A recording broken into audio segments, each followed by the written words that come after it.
బెజవాడ కేంద్రంగా రాజకీయాలు హీటెక్కుతున్నాయి. ఏదైతే ఆశాకిరణ్ వంగవీటి ఆశాకిరణ్ రాజకీయంగా యాక్టివ్ అయిందనే ఒక ప్రచారం జరుగుతుంది. రంగా రాధా మిత్రమండలి పేరుతో కార్యక్రమాలు చాలా స్పీడప్ చేసింది ఆశాకిరణ్. ప్రస్తుతం ఆశాకిరణ్ మనతో ఉన్నారు. ఆశాకిరణ్ గారు, ఏంటి మీరు ఉన్నట్టుండి రాజకీయంగా చాలా స్పీడ్ గా ఉన్నారు. చాలా కాలంగా మీరు ఎక్కడా కూడా ఫారిన్ లో ఉండొచ్చారు. ఇప్పుడు చాలా స్పీడ్ గా రాజకీయ కార్యక్రమాలు చేస్తూ ఉన్నారు. రాజకీయ వ్యూహం ఏమైనా ఉందా? రాజకీయ పార్టీలో చేరే ఉద్దేశం ఏమన్నా మీకుందా? కరెక్షన్ అండి, రాజకీయం కాదండి, ఇది సోషల్ కాజ్ మాత్రమే. రాజకీయం అనేది తర్వాత మాట. ఇవాళ నేను ఉంది రాధారంగా మిత్రమండలి అనేది రంగ గారి అభిమానులు, కీర్తిశేషులు రాధా గారి అభిమానులందరూ కలిపి పెట్టిన ఆర్గనైజేషన్ రాధారంగా మిత్రమండలి అనేది. చాలా మందికి తెలియదు, తెలియని వాళ్ళకి ఇన్ఫర్మేషన్ చెప్తున్నా. వీళ్ళ కోసం వాళ్ళ ఆర్గనైజేషన్ మెయిన్ మోటో ఏంటనంటే సోషల్ కాజ్ కోసం. అది ఉచిత రక్త శిబిరాలు కానివ్వండి, బ్లడ్ డొనేషన్ క్యాంప్స్ కానివ్వండి, లేకపోతే భోజనాలు, పేదవాళ్ళకి భోజనాలు పెట్టడం కానీ, బ్లాంకెట్స్ పంచడం కానీ, లేకపోతే ఎవరికైనా డబ్బులు లేకపోతే వాళ్ళకి ఇవ్వటం కానీ, చాలా మంచి కాజెస్ అన్ని వీళ్ళు చేపడుతున్నారు. ఎక్కడికక్కడ ఏ గ్రామాల్లో ఆ గ్రామాలు మండలంలో ఎవరికాళ్ళు వాళ్ళు చేసుకుంటున్నారు.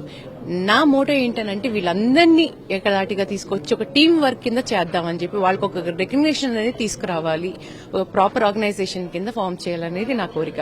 సో దీనికి రాజకీయానికి సంబంధం లేదు. ఎందుకంటే రాధారంగ మిత్రమండలిలో ప్రతి కులాల వాళ్ళు, మతాల వాళ్ళు, ప్రతి పార్టీల వాళ్ళు కూడా ఉన్నారు. సో దీనికి ఎలాంటి పొలిటికల్ ఇది సంబంధం లేదండి. అదే మీ తల్లిగారు రత్నకుమారి గారు 2 సార్లు ఎమ్మెల్యేగా చేశారు.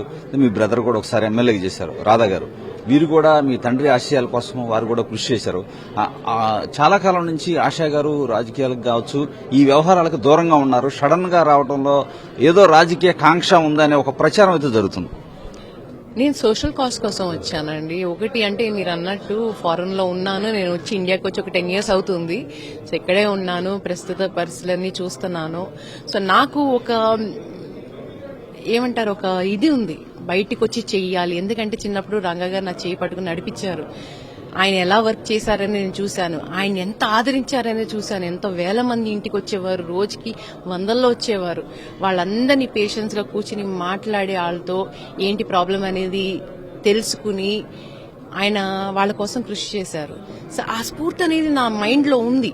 నేను ఏదో ఒకటి చెయ్యాలి, లేకపోతే ఈ జన్మకి అర్థం లేదు అనే ఒక ఇది ఉందండి నాకు. అందుకనే సోషల్ కాజ్ కోసం అనేది నేను బయటకు వచ్చాను. ఆయన పేరు ముందు తీసుకెళ్లాలి.